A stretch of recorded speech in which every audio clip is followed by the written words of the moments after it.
हर बार जब ये आवाज घर में आती थी, नौकरानियां समझ जाती थीं कि कुछ गड़बड़ होने वाली है। सभी लोग जल्दी जल्दी सारा खाना छुपाने में लग जाते। वे इतने डरते थे कि सामने आने की भी हिम्मत नहीं होती। जैसे ही आखिरी खाना छिपाया जाता, मिसाइल जैसा भूत कुत्ता बार कर वहां आ धमकता। मासूम कुत्ते की नाक को अलमारी में कुछ अजीब सा महसूस हुआ। फिर वो नौकरानियों को मासूम पिता जैसा चेहरा बनाकर देखने लगा। लेकिन उसकी ये हरकतें अब बेअसर हो चुकी थीं। जैसी उम्मीद थी, उसे फिर से रसोई से बाहर धक्का दे दिया गया। बारकर का यह घमंड इसलिए था क्योंकि उसका मालिक एक अमीर आदमी था जो उसे बहुत चाहता था। लेकिन अब उसी अमीर इंसान के साथ रहते हुए उसे मजबूरी में बक को कमरे से बाहर निकालना पड़ा और उसके कमरे में आने से पहले ही दरवाजा बंद कर दिया। लेकिन यह बात बारकर को नहीं रोक सकती थी। वो हमेशा की तरह खिड़की से अंदर घुसने की तैयारी में था। लेकिन इस बार उसे खुद अमीर आदमी ने रोक दिया क्योंकि आज उसका जन्मदिन था और वह चाहता था कि बारकर एक दिन उसकी बात माने। लेकिन ये उम्मीद भी बेकार निकली। बारकर एक जंगली खरगोश से आकर्षित हो गया। अभी जो बात हुई थी वो हवा में उड़ गई। दोपहर में जब वो लौटा तो देखा कि मेज पर स्वादिष्ट खाना रखा था और सबसे बड़ी बात, कुर्सी पर कोई नहीं था। बारकर ने अपनी जबान चाटी और मालिक को बर्थडे सरप्राइज देने की सोची। वो धीरे धीरे पूंछ हिलाते हुए आया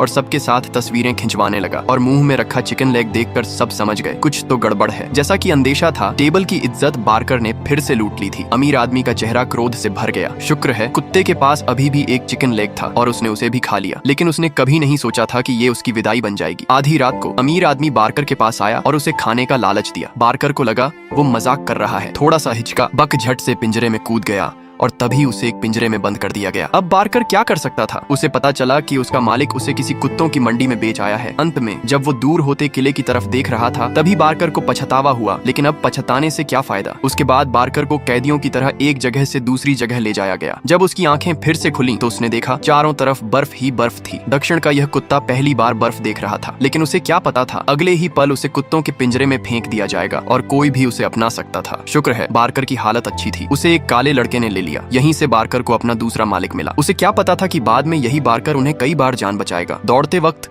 एक ऐसा खरगोश दिखा जो दो पैरों पर खड़ा था। वो ध्यान खो बैठा और गड्ढे में जा गिरा। स्कैगवे की पूरी टीम धड़ाम से गिर पड़ी। बारकर शर्म से सिर झुका लिया। लेकिन वो काला लड़का उससे नाराज नहीं हुआ, बल्कि उसे समझाया कि टीम में घुलने मिलने में वक्त लगता है। लेकिन जल्द ही टीम के अंदर एक और समस्या आ गई। लीडर एरहा अक्सर अपने अधिकार का दुरुपयोग करता और दूसरों का खाना छीन लेता। शिकायत करने की हिम्मत किसी में नहीं थी, सिर्फ चुपचाप सहते रहते। बारकर जो खुद भी सताया गया था, अब और सह नहीं पाया। वो छोटे पीले कुत्ते के पास गया और उसे खाना दिया। छोटा पीला कुत्ता पहले तो विश्वास ही नहीं कर पाया। फिर बारकर ने खाना उसके सामने लुढ़काया और बिना मुड़े वहां से चला गया। और फिर पार्ट 2 के लिए वीडियो को लाइक करें।